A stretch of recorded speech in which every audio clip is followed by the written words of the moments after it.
What do you think, stuck? That's what I thought. Alright, so it's Operation Freeboat again, giving a little update. Just went up Northern Tool, got my axle. I also got my trailer light kit, but the U-bolt hangers for the axle were not in the delivery. So those are still coming. I guess they've got to make them and ship them from China. I don't know. I waited, a week and a half after they told me this part of the order was ready, and they still didn't have the damn things. Like, whatever. Anyway, I got the axle and I got the trailer kit. So today I'm working on putting these 4-stud hubs onto the axle because I'm pretty sure one of those is obliterated.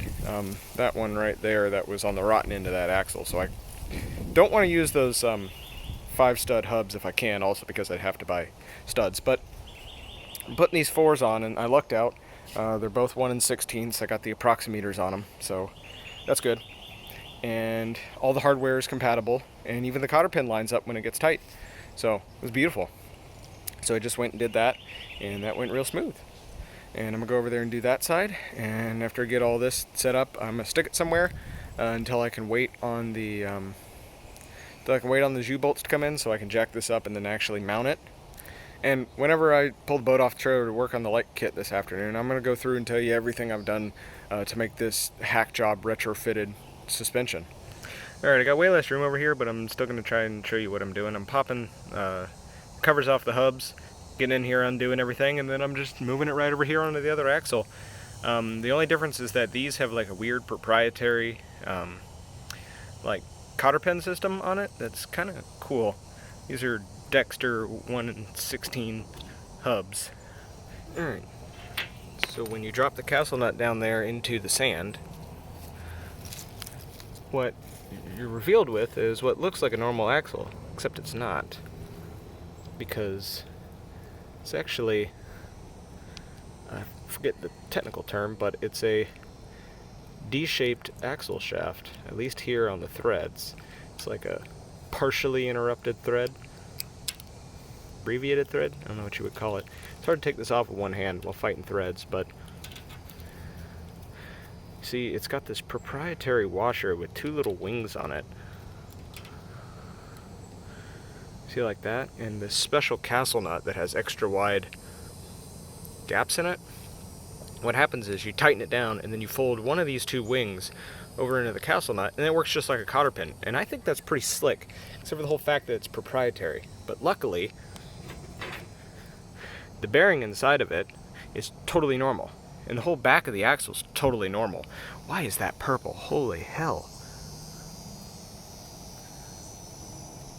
Jesus, did that get damn near red hot? Holy shit. Anyway, so it's got a regular bearing and a regular hub, and the castle nut has the regular threads. They're all the same threads, it's just it's got that proprietary system in here, which honestly I think is a little bit cooler than the whole cotter pin system. But anyway, I can't buy that at a store, so we're going to do this instead. These are Dexter axles, I believe. And they still work just fine. And those hubs are in good shape.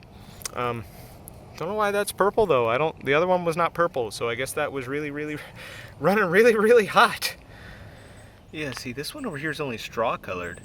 And that one over there is all the way to purple. Which is at the far end of the heat tempering range. Straw is like at the very beginning, and then purple is right before it gets red hot. So that's weird. But yeah, the new axle is just standard ass cotter pin. It comes with the cotter pins pre-installed, which is kind of annoying, and they don't give you spares in the bag with the spring centering, whatever the hell they're called. And like I was saying, the bearings out of this weird Dexter axle are just standard bearings, which, makes sense because I don't know why they would want to go out of their way to, engineer their own bearings. Bearings are kind of complicated and important, so best to just not do that. Just slide right on in there, and then the regular hardware just goes on sideways because doing it one-handed.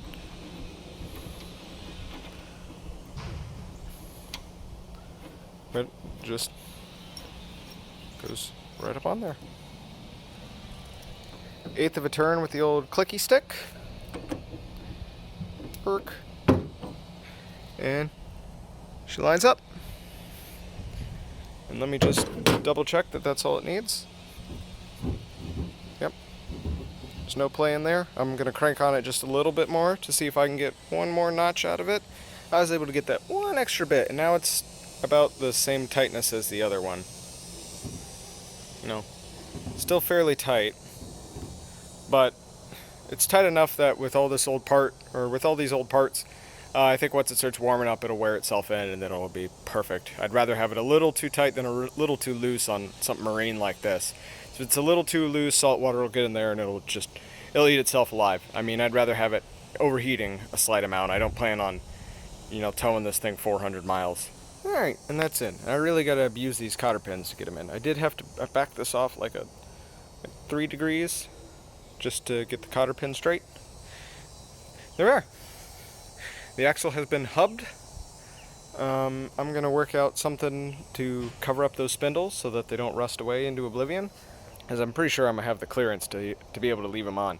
And if not, I'm just gonna come in right here and zip them off on both sides. But I'd rather leave them if I can, just in case if this suspension is a complete and total piece of shit and doesn't work and I have to get rid of it, I can just go right back to those, and no cost to me, because I'm gonna save all the hardware and everything.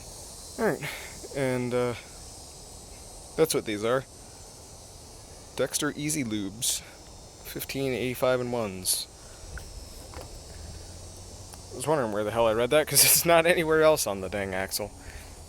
So yeah, I'm just going to come out here and I'm just going to stick some grease in these just to make sure they're nice and greasy. Alright, I don't know what kind of grease this is, but it's the one that I got in the gun, so that must mean it's the right kind. Well, like every single time I try and use a grease gun in my life, the thing was full of air and I had to pull the tube off and bleed it because this doesn't have any bleeders in it. And judging by the packaging on the tube in there, this is at least 40 if not 50-year-old grease, so it actually may not be the right grease, even though it's the grease I have. Alright, that's 2 greasy spindles.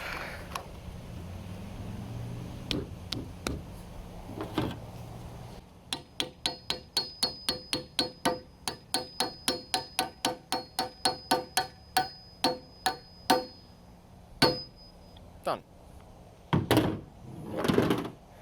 There's the axle ready to go on there as soon as I get those U-bolts and the hangers. Well, I was cleaning up the threads on the studs, and I was going to grease them. I was getting all the rust off and I was greasing them, and I was going to put the wheels on and then roll it somewhere, and then someone sent me a Facebook message asking a quick technical question. I went inside for 5 minutes to check something on a website to send them something, came back out and it was raining. And it was clear sky before I went in. So yeah, that sucked ass, but luckily I already, put my, 5-tip condoms on the spindles, and so I just came out here, slapped some grease on there, zipped on those lugs, and just leave it there. And we're going to work on some other projects. Fun fact, looks like latex doesn't like axle grease, or sunlight, one of the two. Shit. I guess I'll go put a trash bag on that, or something. Anyway, it's been a week, and the neighbors have stopped mowing. And so I'm going to get to telling you about all the the makeshift retrofit, jury-rigged bullshit that is this trailer. And that's what it was to start with, and so I'm sticking to its roots. Alright, so this thing was only ever built to move a boat about 100 yards back and forth between a garage and a boat ramp on one property.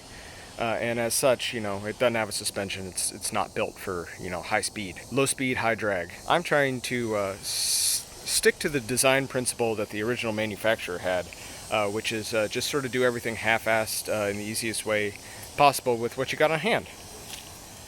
And what this thing is built of is it's 1/4 inch by 1.5 angle iron in a U shape across the back, and then here in the front it's a piece of 3/16 bar stock. And there's another one of those about 1/3 of the way down, and then at the next third down there is a T-joint on this 2.5 inch pipe, and that pipe runs from the hitch up there to this T. It welds onto the T, and it runs that way. And then this pipe is just sort of gently welded in two spots on the angle iron, and then the 3/16 is welded fairly firmly on both sides of that. This is all just stick welded, super rough.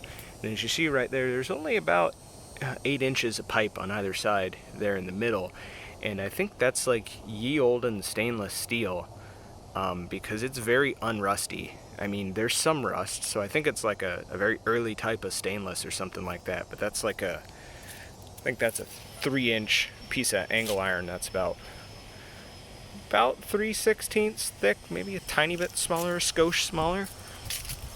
And those pieces of 1.5-inch angle iron are once again just very gently welded here on the front side, and then very, very nicely welded here on the back. And this whole thing is remarkably solid. It doesn't feel weak in any way. I know it's probably brittle as hell at these joints. So we'll see if it explodes. These boat boards, bunk boards, or whatever the hell you want to call them, they're just piece of U-channel post, just held on with little pissant U-bolts there at the front, and then big honking U-bolts here in the middle, and then they're just welded on the back because I guess they ran out of U-bolts, or they ran out of U-channel, one of the two. And this originally had treated 2x4s on it, and I replaced it with treated 2x8s, and had lag bolts on it before, and I put regular bolts through it just because I didn't have any lag bolts that went all the way through, and I wanted it to go clean through. Yeah, and then I just stapled some, interior non-shag carpet on it. And up here at the front, it's just got a straight up piece of 2-inch 3/16 angle iron welded to the pipe, and it's got the crank welded on top of that. Down here on the bottom, it's got a piece of what looks like 5/8, maybe 3/4 rebar bent in a loop and just welded on the bottom as a kickstand, and that's annoying. And then there's just a hitch welded on the front, just regular 2-inch. What I've done is I've made this bump stop, which is a piece of 2-inch square post that I just folded all 4 ends over on one side and folded all 4 ends over at 45 degrees on the other side. Bolted 2 layers of 3/4 inch treated plywood on top of that up there with way too big bolts. And then with the appropriately sized bolts, I mounted that with 3 there onto this, and that's more solid than that weld. And then I also mounted a third wheel, a little cranking one of those on there, and that's off of that boat trailer that I found in the woods. And back there is my bastardized suspension.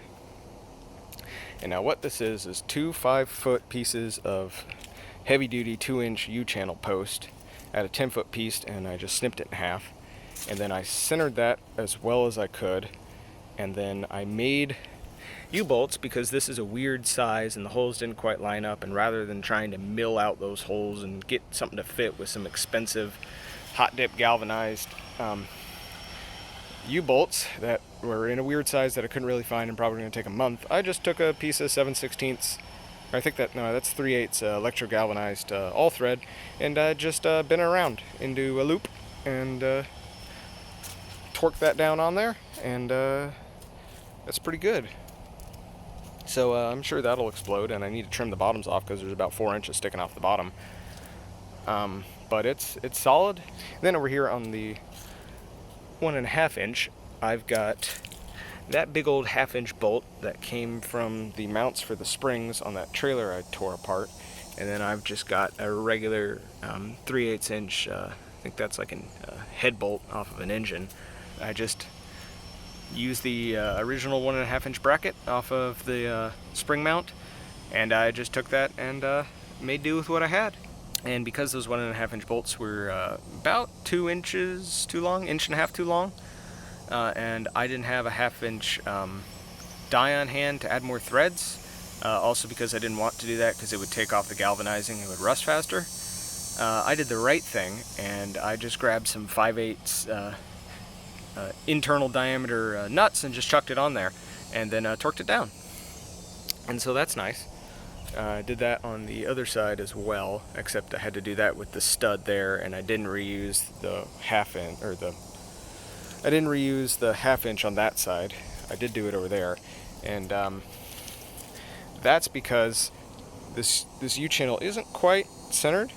It's ever so slightly longer over there by about an inch, and that's just the way the holes lined up. And I don't care enough. You can really see that difference right there. You see where the spring mount lines up there and there, and it's not as exaggerated as that because the original spindles were longer on that side. Also, this whole pipe is bent. You can see it right there. It's just got a little slight bend like that. So it kind of tracks out. So I'm pushing everything this way whenever I have slop. So I'm not sticking out into another lane. And yeah, this over here, that's a 3/8 engine stud, not galvanized. And that's just a piece of 7/16 all thread, or I think that might be more of that 3/8. And yeah, since I didn't have a bolt long enough, that's just a piece of all thread with a nut on either end, because that's the right thing. And over here, it's just it's another hodgepodge U-bolt. I made a 3/8 all thread.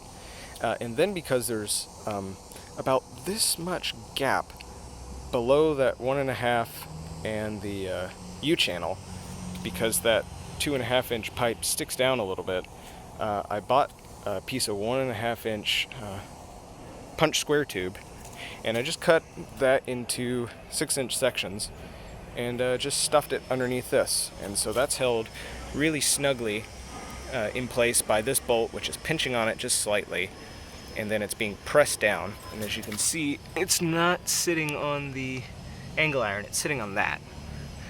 But there was still some slop, and I don't know if you can make it out, but that U-channel bows like this ever so slightly. It's about a total of about a 1/2 inch. So I cinched down that side, I cinched down the middle, and then when I cinched that, it sort of bent.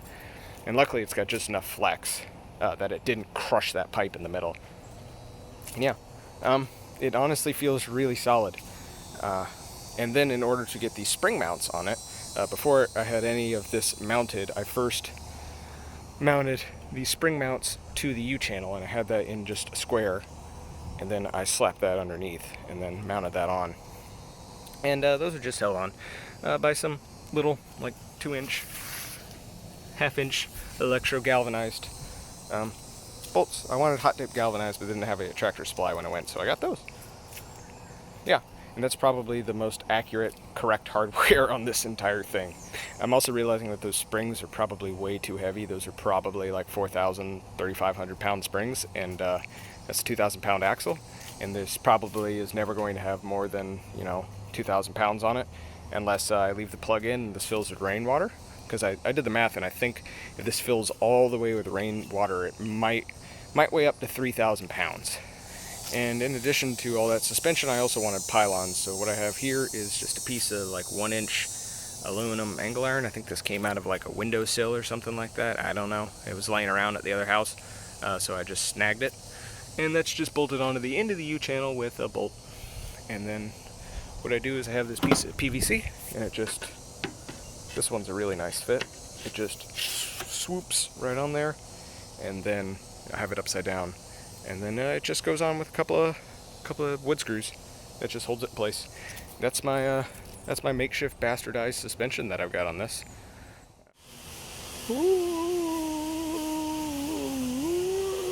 I lived a pained existence.